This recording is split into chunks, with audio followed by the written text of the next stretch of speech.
અલગ અલગ પ્રકારે કળિયુગમાં જોઈએ છીએ આપણે કે અલગ અલગ પ્રયોજનથી લોકો ભાગવત કરે છે, પણ ભાગવતનું જે પરમ પ્રયોજન છે એ ભગવત પ્રાપ્તિ છે. ભગવાનના ચરણ સુધી કેમ પહોંચવું અને ભગવાનના ચરણોમાં પ્રેમ કેવી રીતે ઉત્પન્ન કરવો, એના માટે આ શ્રીમદ ભાગવત છે. પોતાના આત્માને પ્રસન્ન કરવા માટે ભાગવત છે. જ્યાં સુધી ભાગવતના મૂળ ઉદ્દેશ્યને ખબર નહીં પડે ને, ધન ભલે ગમે એટલું ખર્ચાય, પણ વાસ્તવમાં ભાગવત શું છે અથવા એની કૃપા જે છે ને એ પ્રાપ્ત નહીં થાય. એટલા માટે જો એટલી કથાઓ થતી હોવા છતાં પણ પરિવર્તન નથી, લોકોમાં કોઈ બદલાવ નથી. પંડાળમાં લાખ લાખ માણસો બેઠા હોય છતાં ક્યાંય સુધાર નહીં. કારણ ઉદ્દેશ્ય જ્યારે ગલત થઈ જાય ને, ત્યારે એનું પરિણામ જે છે ને એ પણ ગલત આવે છે. એટલા માટે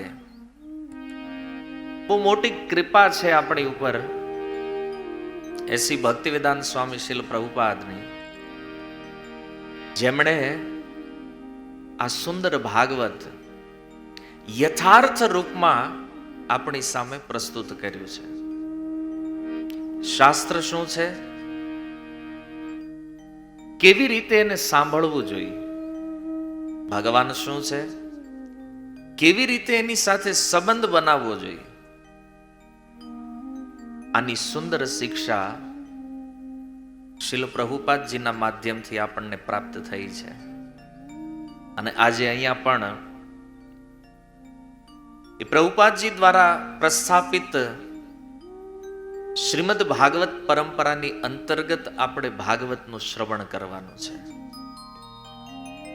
અને એટલું તો નિશ્ચિત છે કે શીલ પ્રભુપાદની આ પરંપરામાં તમને ભાગવત શ્રવણનો કંઈક એવો આનંદ પ્રાપ્ત થશે જે તમે આજ પૂર્વ પહેલા ક્યારેય નહીં અનુભવ્યો હોય. એટલી તો આ કથામાં તમારે ગેરંટી રાખવાની છે.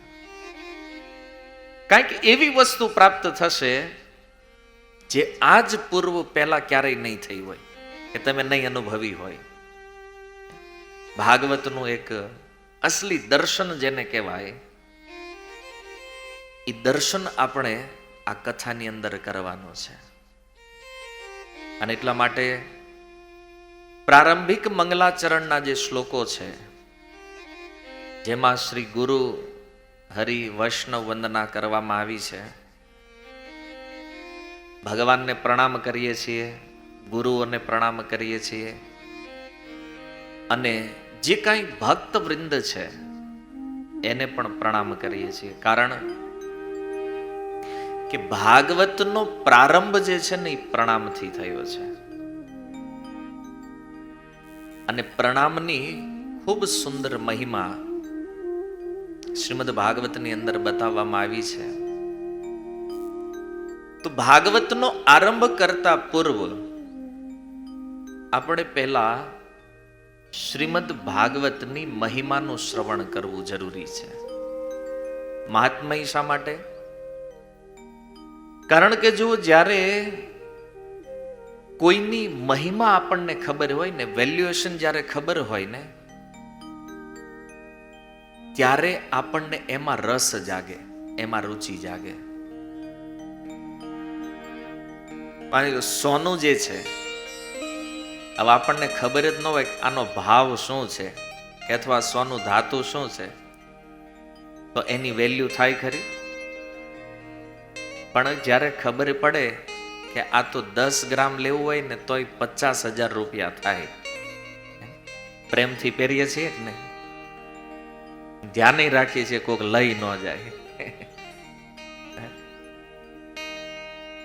એમ ભાગવત જે છે ને અમૂલ્ય છે. એના શબ્દ આપણને પ્રાપ્ત થાય પણ જો વેલ્યુએશન નહીં ખબર હોય ને તો વયા જશે, કોક લઈ લેશે. અને આમાં શરીરમાં અનેક છિદ્રો છે, ગમે ત્યાંથી નીકળવાની સંભાવના છે, નીકળી જશે. એટલે મહાત્મ્ય બહુ જરૂરી છે.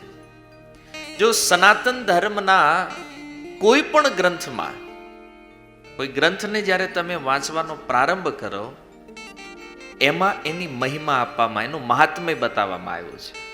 શું કામ? કે એ મહાત્મ્યને વાંચવાથી આપણને ગ્રંથમાં શ્રદ્ધા થાય. અને જો શ્રદ્ધા ન હોય તો અધ્યાત્મ જગતમાં બધું નકામું છે.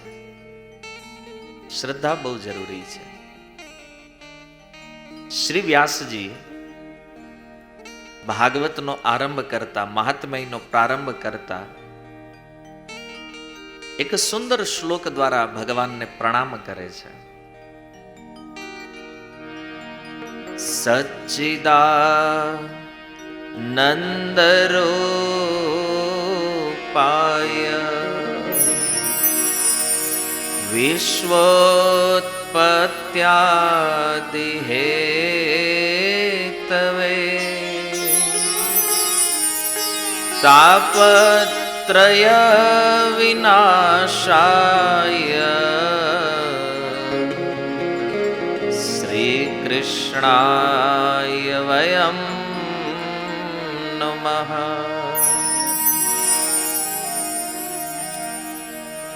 વ્યાસજી કહે છે શ્રી કૃષ્ણાય વયમ નમઃ. કોને પ્રણામ કરે છે? કૃષ્ણને. વયમ, વયમનો અર્થ છે અમે બધા. વ્યાસજી એકલા નથી કહેતા. વયમ પોતાના શિષ્ય સમેત શ્રી કૃષ્ણાય. શ્રી શબ્દનો અર્થ છે શ્રીમતી રાધારાણી. કૃષ્ણાય, રાધા કૃષ્ણને પ્રણામ કરે છે. શું કામ? તો પહેલું કારણ કહે છે સચ્ચિદાનંદ રૂપાય. ભગવાન જે છે ને સત, ચિત્ત અને આનંદ સ્વરૂપ છે. એટલા માટે એ ભગવાનને પ્રણામ કરે છે. સંસારમાં ઘણા લોકો એવા છે જે ભગવાનને અને આત્માને માનવાનો ઇનકાર કરે છે. ભગવાન નથી, અથવા તો કહે છે આત્મા નથી. અહીંયા વ્યાસજી એનું ખંડન કરી રહ્યા છે. સચ્ચિદાનંદ રૂપાય, ભગવાનનું સ્વરૂપ છે. અને એ કેવું છે?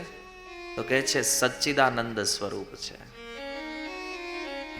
સતનો અર્થ છે શાશ્વત, એવું તત્વ જેનો ક્યારેય નાશ ન કરી શકાય, એને સત કહે છે.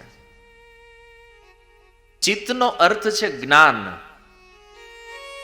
જે પરિપૂર્ણ જ્ઞાનથી છે, જેમાં કોઈ અભાવ નથી જ્ઞાનનો,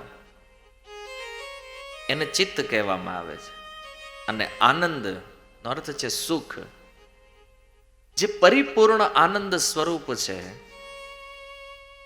એને સતચિત્ત આનંદ કહે છે, સચ્ચિદાનંદમય.